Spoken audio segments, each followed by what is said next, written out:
The air in the Grand Conclave tasted of copper and ozone. Ambassador Rena Voss felt the warmth of her ceramic cup against her palms. The cup had a chip on the rim. She knew exactly where. The conclave chamber sat 11 kilometers beneath the surface of Keth Prime, carved from pale blue stone that swallowed sound and made every voice feel like a confession in an empty cathedral. The ceiling arched 340 meters overhead. Human seating was positioned on a platform lowered 2.3 meters below the main delegate ring. Empty seats flanked her. The coalition of recognized species had voted 847 to 3 against granting humanity full standing. The 3 yes votes came from the Iran, the Valak, and the Sylph. Species so minor their delegations consisted of 1 representative each, sharing a single translator unit. Rena had been steeping her Earl Grey for exactly 4 minutes. The tea came from a dented thermos she refused to replace. The thermos had traveled with her through 14 years of galactic bureaucracy. The chip on the rim pressed against her left thumb when she was tense. She was tense now. The Keth Lord speaker rose. The being stood 3.2 meters tall, 6-limbed, carapace segmented into 14 plates. Each plate bore etched tallies of conquests. A bioluminescent throat sac pulsed at the base of its neck, casting pale green light across the pale blue stone. Its vocal apparatus produced frequencies that made human molars ache. Rena had learned to clench her jaw without showing it. Humanity's petition for protected migration routes is denied. The chamber held 1,200 delegates from 347 recognized species. Not one made a sound. Furthermore, the unauthorized colony on Kepler 442b is declared void. The 4,127 inhabitants have 72 hours to evacuate. Rena's hands tightened on her cup, the chip pressed against her thumb. She noted this with the same attention she gave to diplomatic cables. The temperature of the tea, the position of the chip, the exact angle of the speaker's head tilted 15 degrees toward her, waiting. Compliance will be verified, the speaker continued, by demonstration. A screen activated above the chamber. Live feed, Kepler 442b. The colony was 12 structures, a water reclamation tower, a school with 34 children enrolled, a greenhouse where Dr. Yuki Tanaka grew tomatoes from seeds her grandmother had smuggled out of Osaka in 2041. The platform fired once. The school vaporized first. No flash, no sound, just absence where a building had been. The greenhouse second. The water tower collapsed slowly, almost gracefully, shedding ice into the vacuum. 4,127 people. The feed held on static for 47 seconds. The speaker turned to Rena. You may now withdraw your petition. Rena sipped her tea. It had gone lukewarm, she noted this. She placed the cup back in her thermos. She screwed the lid with 3 precise rotations. She stood. She smoothed her jacket. Navy. Unremarkable. Purchased at a department store in Lisbon for €47. She had worn it to 17 treaty signings, 4 failed negotiations, and 1 funeral she was not permitted to attend. She walked toward the exit ramp. The speaker waited for shouting, for pleading, for the satisfying collapse they had provoked from 17 other species in the last millennium. Rena reached the ramp. She turned. Thank you for your time, speaker. Her voice carried in the cathedral silence. Every delegate heard it. Every translator unit processed it. 1,200 beings watched a human who had just seen 4,127 people erased from existence say thank you and walk away. I'll file the formal acknowledgement by 1800 hours. She descended the ramp. Her footsteps were audible for 23 seconds after she disappeared from view. No one followed her. 37 years ago, the United Earth government received the first Keth transmission, a demand for subservience disguised as invitation. The response, debated for 11 days in a sealed chamber beneath Geneva, was not defiance. It was patience. Project Black Orchard commenced that winter. The funding came through 14 unrelated budgets across 9 nations: agricultural research, infrastructure maintenance, cultural exchange programs, weather monitoring. No single person knew the whole shape. 2,400 specialists were recruited over 19 years. 847 of them never knew what they were building. The remaining 1,553 knew fragments. Only 7 knew everything. They called themselves the Orchard 7. They did not joke about it. The Geneva facility sat beneath cherry trees. The trees had been planted 37 years ago by the first orchard director, a woman named Dr. Helena Voss. She had stood among the saplings in the snow and said, "When these bloom, we will be ready, not before." The trees bloomed for 11 days each spring. They gave no fruit. The gardeners were paid staff. They did not know why the trees mattered. Rena Voss was Helena's granddaughter. She had joined the diplomatic corps at 23. She had been embedded in galactic bureaucracy for 14 years. She was the only face the aliens knew. This was by design. The Orchard 7 assembled in a room with no windows. The walls were concrete poured in 2039. The lighting was fluorescent tubes that buzzed at a frequency only 2 of them could hear. Harold Chen poured tea into 8 cups. He was 71 years old. He had retired from the diplomatic corps 12 years ago, or so the records showed. His hands shook slightly. Arthritis, diagnosed 3 years ago, untreated because treatment would require medical records, and records created patterns. The porcelain was thin enough to show light through. It had belonged to his grandmother in Shanghai, 1937. She had carried it through the Japanese occupation. Harold had carried it through 14 years of cultural exchange dinners where he served tea to the Iran, the Valak, the Sylph, and 5 other species no one else had thought to invite. Yuki Tanaka accepted her cup with both hands. Japanese custom, though she had not been to Japan since she was 19. She was 41 now. Her hands were scarred from a greenhouse collapse on Kepler 442b. She had been off-colony collecting soil samples when the orbital platform arrived. She was 12 minutes late returning. She watched the vaporization from 80 kilometers away through a cracked helmet visor. The crack ran diagonally across the left lens. She still saw the flash through it sometimes when she closed her eyes. Sami Okonkwo sat with his back to the wall, former Nigerian Space Force. He had spent 9 years mapping Keth defense networks using telemetry from malfunctioning human trade vessels. The malfunctions were coded. The telemetry was not. He knew the position of every Keth orbital platform in 17 systems. He knew the blind spots. He knew the patrol schedules. He had not told anyone except the other 6 people in this room. Aisha Ben David stirred her tea with a pencil, Moroccan-Israeli mathematician. She had cracked the Keth fleet positioning algorithm in 2019 using a 600-year-old Arabic algebra text and 3 weeks without sleep. She was 34 now. She still did not sleep more than 4 hours a night. She said mathematics was clearer at 3 in the morning. She was not wrong. Tomas Reyes, called Tommy by everyone except his daughter, produced a loaf of bread from his pack, sourdough, baked in his quarters that morning. He had maintained the starter for 4 years.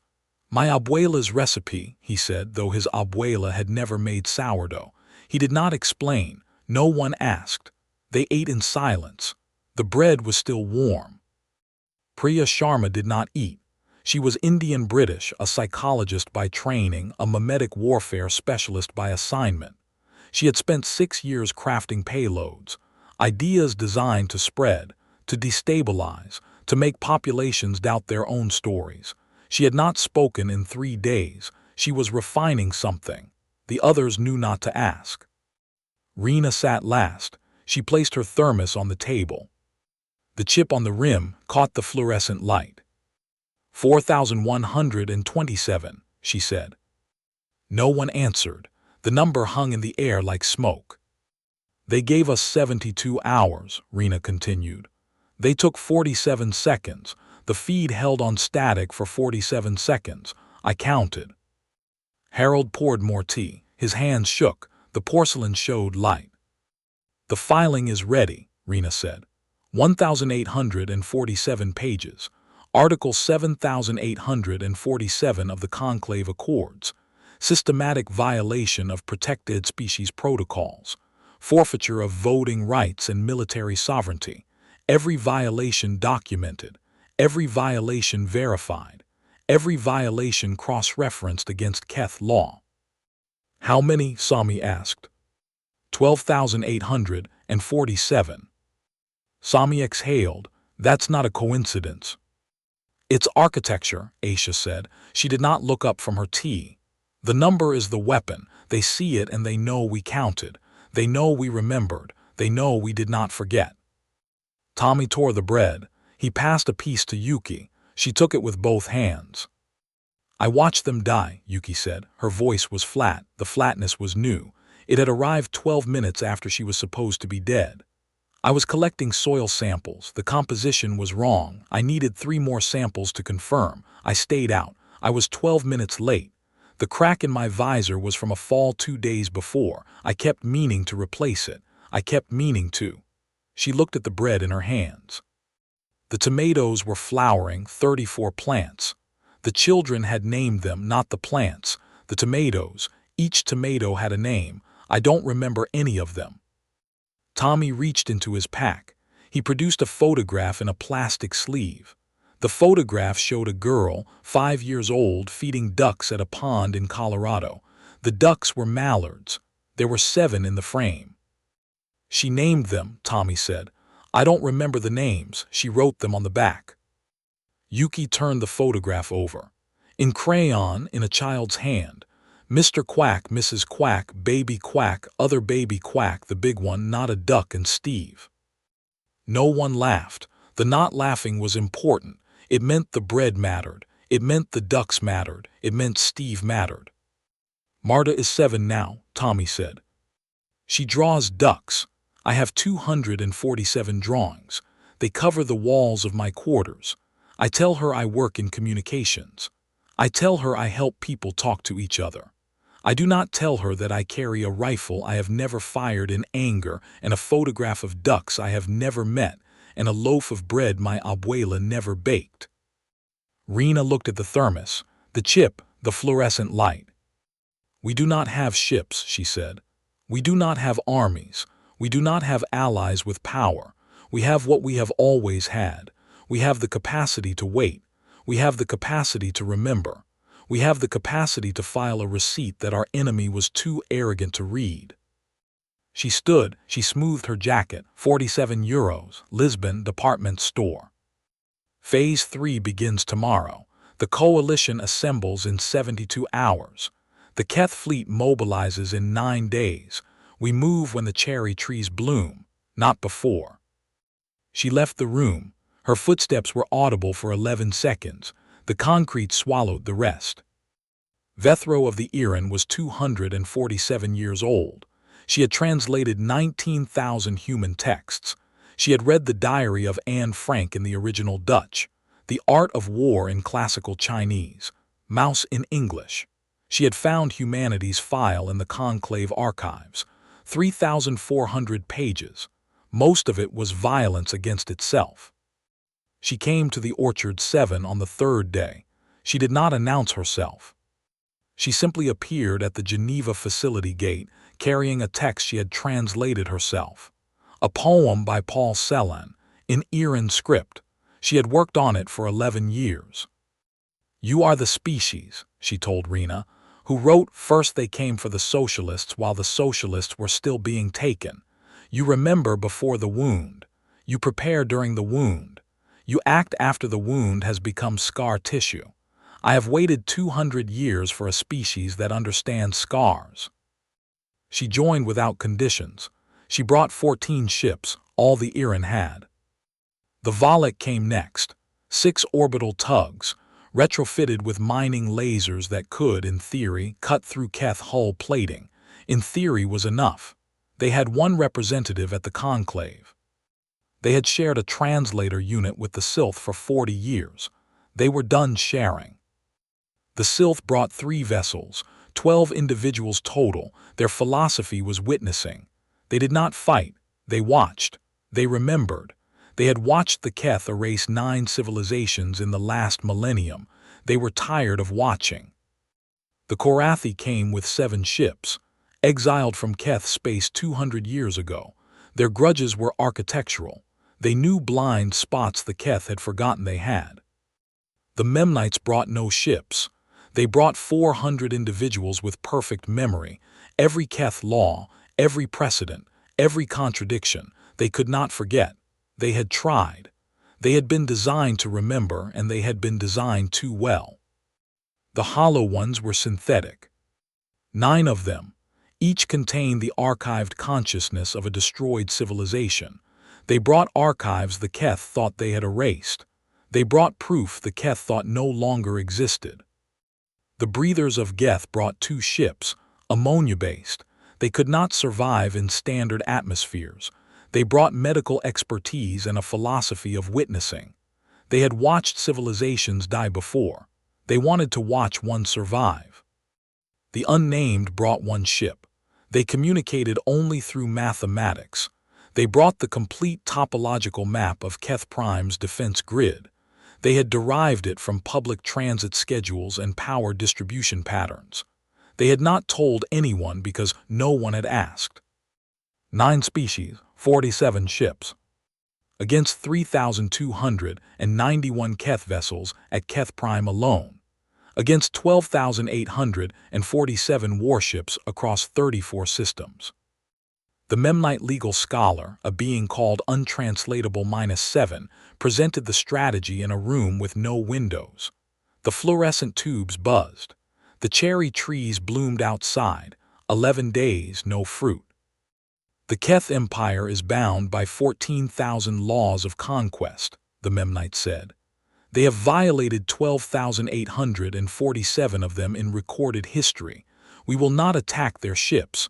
We will not fire their weapons. We will not shout their language. We will attack their story. Rena sat with her thermos, the chip pressed against her thumb. The filing is ready, she said. 1,847 pages. Formal acknowledgement of systematic violation. Article 7,847. The number is not coincidence. It is architecture. She looked at the 9 species, 47 ships, 4,127 dead, 247 duck drawings, 34 tomato plants with names no one remembered. We move in 9 days, she said. The Keth fleet mobilizes for pacification of Earth, 2,100 ships, the largest mobilization in 400 years. They expect resistance. They expect defiance. They expect, at minimum, the satisfaction of crushing something that struggled. She sipped her tea. It was cold now. She did not heat it. They will receive a transmission, she said. Not from Earth, from the conclave chamber itself. Every delegate screen, every communication array, every entertainment feed across Keth Prime, simultaneously. She looked at Harold, at his grandmother's porcelain, at his shaking hands. Harold will speak first, she said, then Priya, then Aisha, then me. She paused, the fluorescent tubes buzzed, the cherry trees bloomed, no fruit. And then, she said, I will whisper. The Keth fleet mobilized on the 7th day. 2,100 ships, the largest assembly in 400 years of imperial history. They moved in formation patterns Sami had mapped 9 years ago. They followed patrol routes Aisha had cracked using 600-year-old mathematics. They broadcast on frequencies. The Human Communications Array had been monitoring for 6 years from 11 light-years away. The array was disguised as background noise from dying stars. The Keth had catalogued it as stellar interference. They had not considered that dying stars might be listening. Sami watched the fleet from a monitoring station buried beneath a mining facility on Titan. The screens showed green dots against black, 2,100 green dots. He knew their names. He knew their captains. He knew which ships had been repaired using substandard alloys. He knew which crews had filed complaints about radiation shielding. He knew everything because the Keth had never considered that a malfunctioning trade vessel might carry ears. "They're moving," he said into his comm. His voice was steady. He had practiced this moment for 9 years. "Formation 7 Alpha, standard pacification pattern. They expect ground resistance. They expect orbital defense. They expect us to fight." "They will not find a fight," Rena's voice came back. She was on Earth in a room with no windows beneath cherry trees. "They will find a filing. They will find a receipt. They will find that we already answered and they were too proud to read." Tommy stood on the deck of a Volek tug. The ship smelled of ammonia and welding flux. The breathers of Geth had adjusted the atmospheric mix so he could breathe without a mask. It tasted sharp, like metal and rain. He carried his rifle. He had never fired it in anger. He carried the photograph of Marta and the ducks. He carried the sourdough starter in a sealed container. He had baked one last loaf before departure. It sat in his pack, wrapped in cloth, still warm when he left. It would be cold now. He did not mind. Yuki stood beside him. She wore a new helmet, no cracks. She had checked it 17 times. She carried 34 tomato seeds in a vial around her neck, one for each child. She did not know their names. She knew their number. That was enough. "We're not going to fight," Tommy said. It was not a question. "We're going to plant," Yuki said. She touched the vial. "We're going to remember. We're going to file the receipt." The tug's engines hummed. 6 Volek ships, 14 Iran, 3 Sylph, 7 Korathi, 2 breathers, 1 unnamed. 12 human stealth craft, 14 kinetic lance platforms, 7,400 scatter drones. 47 ships, against 2,100, against 3,291 at Keth Prime, against 12,847 across 34 systems. Tommy looked at the photograph. Mr. Quack, Mrs. Quack, Baby Quack, other Baby Quack, the big one, not a duck, Steve. "Steve would have liked this," he said. Yuki did not laugh. She almost did. The almost laughing was important. It meant they were still human. It meant the filing was not the only thing they carried. Priya Sharma had not slept in 6 days. She sat in a chamber filled with screens. Each screen showed a different version of the payload. The footage of Kepler 442b, the vaporization, the 47 seconds of static, edited with 340 hours of Keth history, atrocities they had committed, atrocities they had erased, atrocities the hollow ones had preserved in synthetic memory. She had crafted the edit so it spread not as accusation but as pattern. The Keth would see themselves, not as they were, as they had always been. The footage would replicate. It would infect. It would make every Keth citizen question every story they had been told about their empire. She called it the mirror, not because it reflected, because it made you see. "The hollow ones provided the archives," she said to Rena, who stood behind her in the dark. "The unnamed provided mathematical proof of authenticity. The Memnites provided legal framing.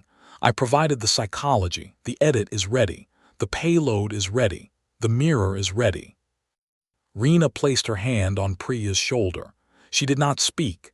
She did not need to. The touch was enough. It said, "I know you have not slept. I know you have not spoken. I know you have carried this alone. You do not carry it alone anymore."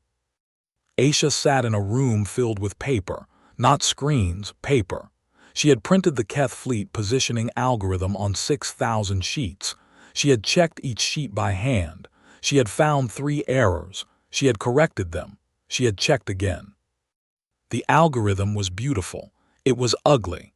It was a map of imperial arrogance. The Keth had used the same encryption protocol for 400 years. They had changed the surface keys, but kept the underlying mathematics. Aisha had found the pattern in a 600-year-old Arabic text about dividing inheritances. The Keth had not considered that human mathematicians might read dead languages. "When I broadcast this," she said to Sami, who stood in the doorway, "every species the Keth ever threatened will know their blind spots. Every species will know their patrol schedules. Every species will know that the Empire is not invincible. They are not invincible." Sami nodded. He did not smile. He had not smiled in 9 years. The not smiling was important. It meant the maps mattered. It meant the blind spots mattered. It meant the 9 years of pretending to be a broken trade vessel had been worth the pretending. "Are you ready?" he asked. Aisha looked at the 6,000 sheets, the 3 corrections, the 600-year-old mathematics. "I was ready 3 years ago," she said. "I was ready before I knew I was ready. I was ready when I found the pattern in the dark at 3 in the morning and no one was awake to tell." Harold Chen stood in the conclave chamber, alone. The human platform was still lowered 2.3 meters. The pale blue stone still swallowed sound. The ceiling still arched 340 meters overhead.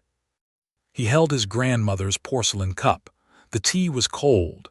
He had poured it 4 hours ago. He had not drunk it. He was waiting. The screen above him showed the Keth fleet. 2,100 ships, green dots against black. He knew their names. Sami had taught him. He knew their captains. He knew their weaknesses. He knew that in 19 days their orbital platforms could not be repositioned. He knew that in 72 hours the Memlite injunctions would freeze every authorization. He knew that in 47 seconds the vaporization would begin. He knew because he had filed the receipt. "Article 7847, he said aloud, though no one was there to hear. "Any species demonstrating systematic violation of protected species protocols forfeits voting rights and military sovereignty. 12,847 violations, each documented, each verified, each cross-referenced against Keth law." He looked at the empty seats where the Iran, the Valak, and the Sylph had sat, where 9 species would sit again, where humanity would sit, one day, on equal height. "The number is not coincidence," he said. "It is architecture, it is memory, it is the receipt they did not read." He sipped his cold tea. The porcelain showed light, his hands shook. The shaking was important. It meant he was still human. It meant the arthritis mattered. It meant the grandmother in Shanghai mattered. It meant the occupation mattered. It meant everything mattered. Rena stood at the window of the Geneva facility. The cherry trees bloomed outside. 11 days, no fruit. The gardeners walked among them, pruning, watering, not knowing. She held her thermos. The chip pressed against her thumb. She had filed the formal acknowledgement, 1,847 pages. She had delivered it to the conclave clerk at 1800 hours exactly as promised. The clerk had stamped it. The clerk had filed it. The clerk had not read it. No one had read it. That was the point. She looked at the trees, Helena's trees, her grandmother's trees, 37 years of bloom. 37 years of no fruit, 37 years of waiting. "The Keth fleet enters range in 6 hours, Sami's voice said through the calm. "They will fire in 9 hours. They will expect resistance in 10 hours. They will receive the transmission in 11 hours. "And then?" Rena asked.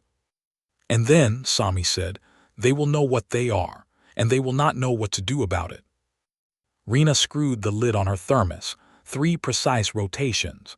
She smoothed her jacket, 47 euros, Lisbon, department store. "I will need the cup," she said. "Which cup?" Sami asked. "The chipped one," Rena said. "The one with the rim, the one that knows my thumb." There was silence on the comm. Then Sami said, "It's in your quarters where you left it." "I know where I left it," Rena said. "I need to know where I will find it when I return."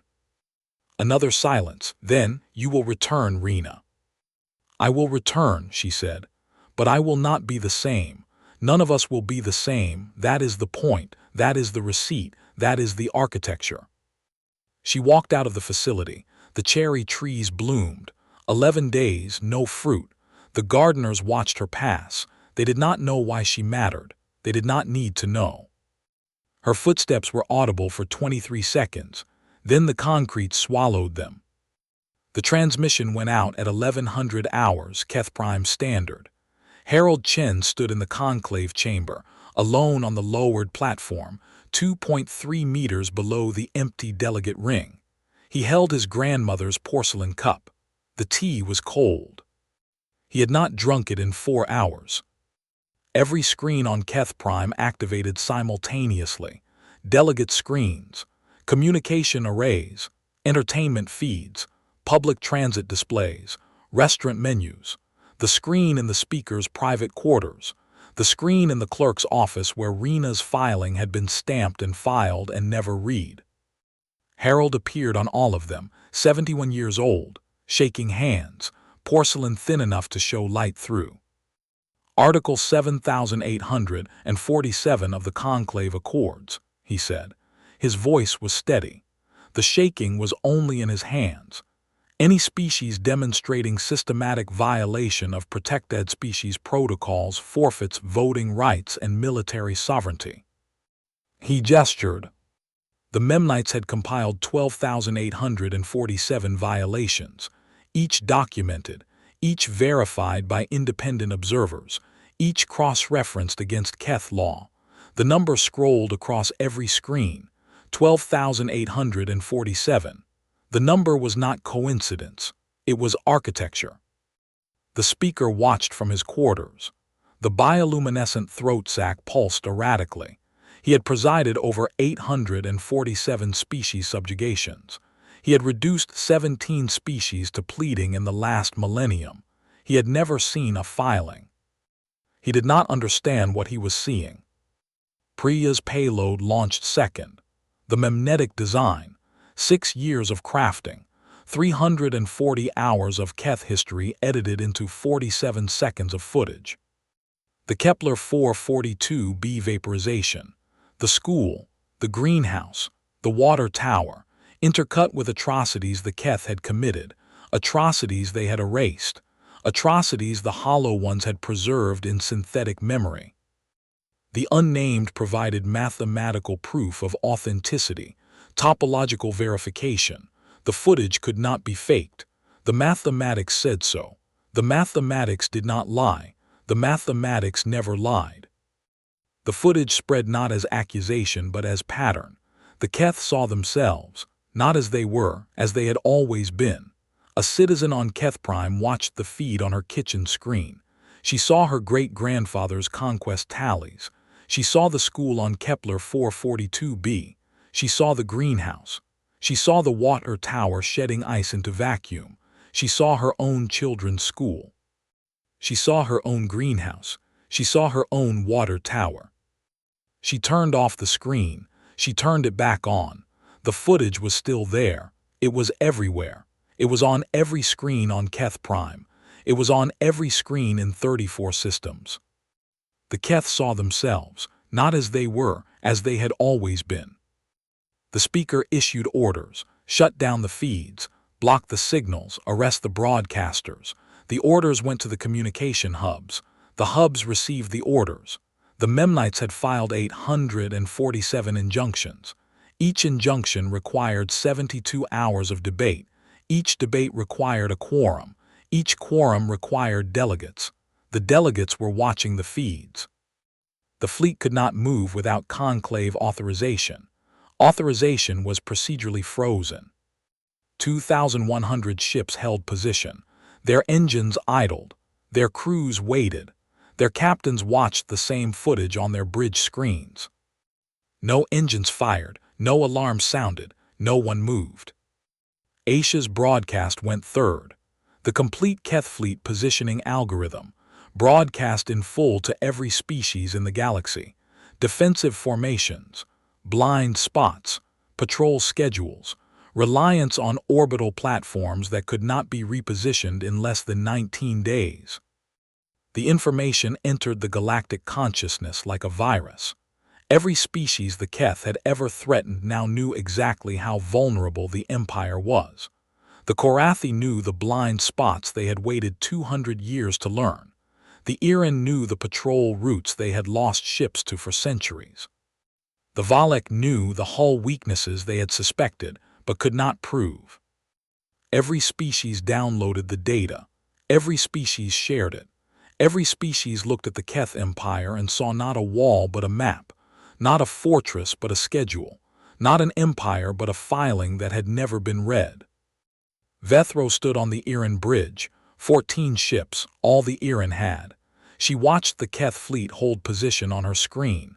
The green dots did not move. They had not moved in 6 hours. "They will not fire," she said to her crew. Her mandibles clacked. The clacking was tears. The Irin did not have tears. They had clacking.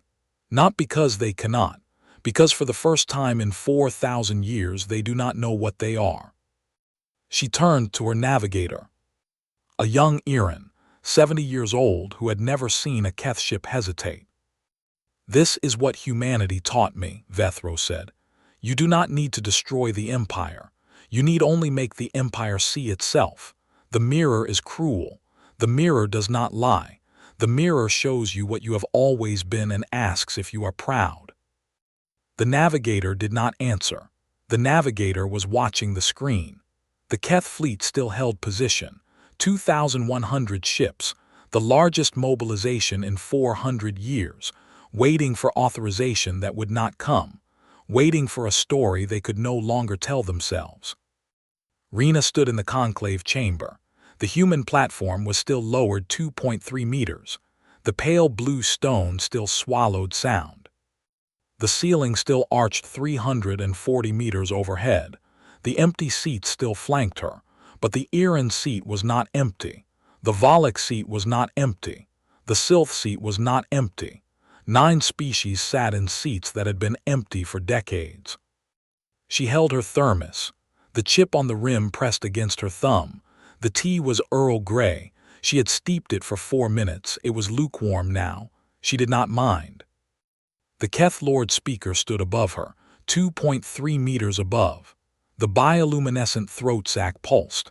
The pulse was irregular. It had been irregular for 11 hours. The speaker had not slept. The speaker had not issued a decree in 11 hours. The speaker did not know what to decree. Rena looked up. She sipped her tea. She set the cup down. She spoke. "You asked for compliance," she said. Her voice carried in the cathedral silence. Every delegate heard it. Every translator unit processed it. 1,200 beings watched. "We filed the formal acknowledgement.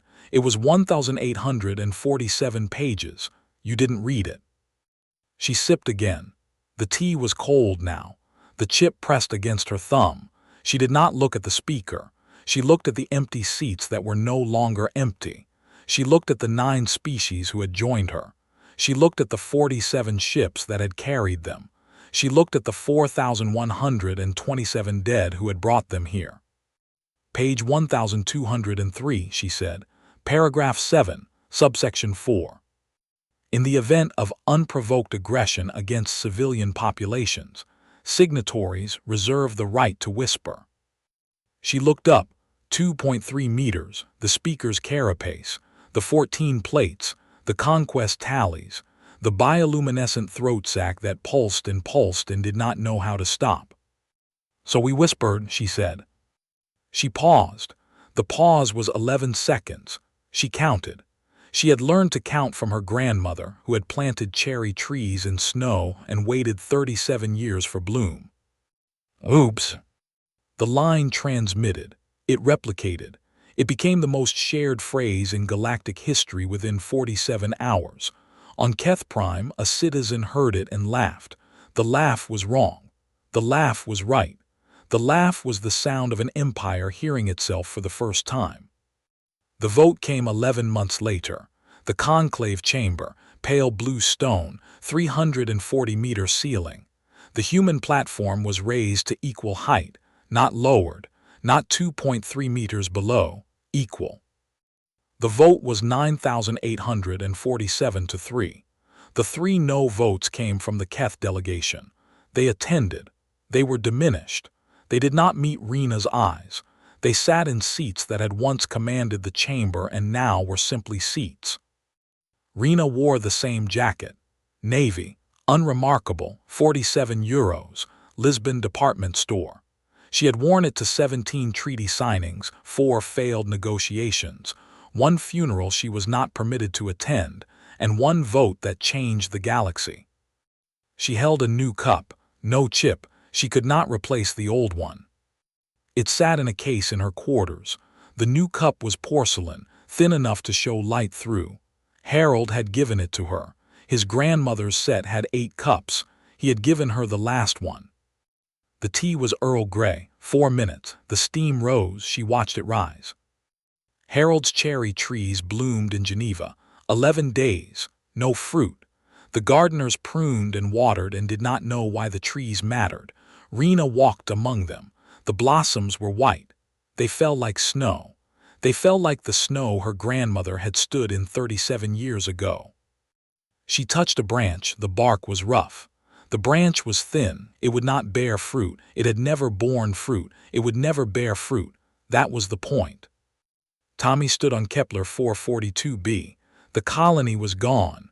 The school was gone. The greenhouse was gone. The water tower was gone. The soil was ash. The ash was gray. The gray was everything. He planted 34 tomato seeds, 1 for each child.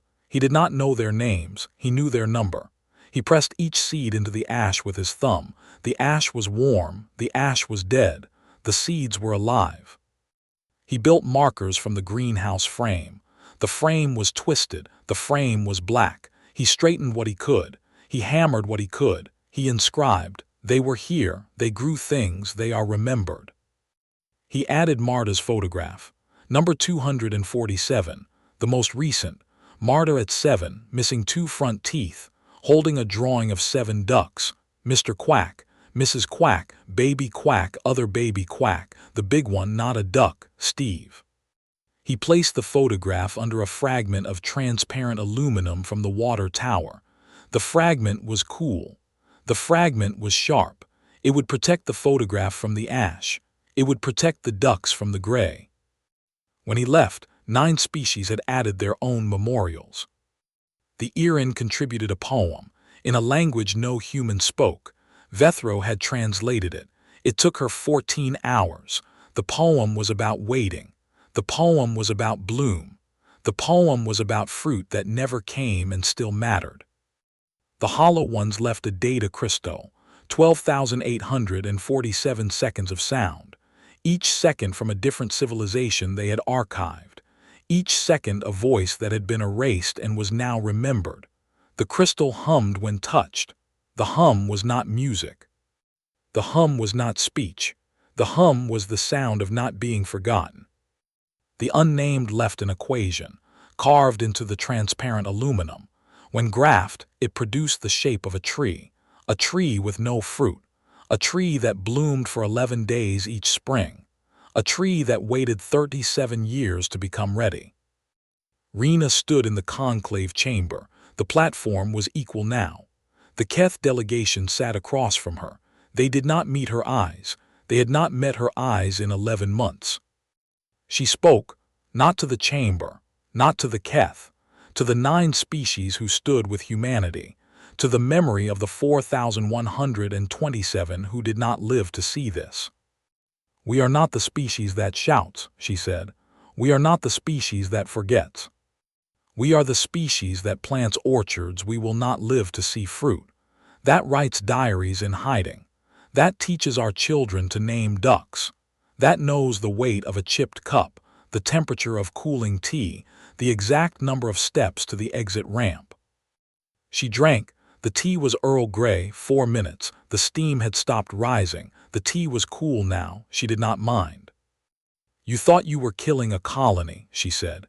"You were killing 4,127 people who knew that patience is not weakness, that memory is not nostalgia, that a whisper, properly placed, outlasts every shout." She looked at the Keth speaker. The bioluminescent throat sac was dim now. It pulsed slowly. It pulsed weakly. It pulsed like a heart that had learned. It was not the only heart in the galaxy. "We did not annihilate you," she said. "We made you irrelevant. That is the human way. It takes longer, it costs more. We do not recommend it." She smiled. The smile was small. The smile was dry. The smile was the same smile she had worn when she said thank you and walked away from 4,127 deaths. "But we will not apologize for it." She stood. She smoothed her jacket, €47, Lisbon department store. She walked toward the exit ramp. The ramp was equal now, not lowered, not 2.3 meters below, equal. Her footsteps were audible for 23 seconds. Then the pale blue stone swallowed them. Then the cathedral silence swallowed them. Then the galaxy swallowed them, and carried them forward and remembered them, and waited for the next bloom. The cherry trees stood in Geneva. 11 days, no fruit. The gardeners walked among them. They pruned. They watered. They did not know why the trees mattered. They did not need to know. A child walked past the fence. She was 7 years old. She carried a drawing of 7 ducks. She did not know about the conclave. She did not know about Keth Prime. She did not know about 4,127 dead or 12,847 violations or 1,847 pages that no one read. She knew the trees were pretty.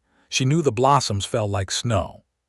She knew that some things bloomed without reason, and that was enough.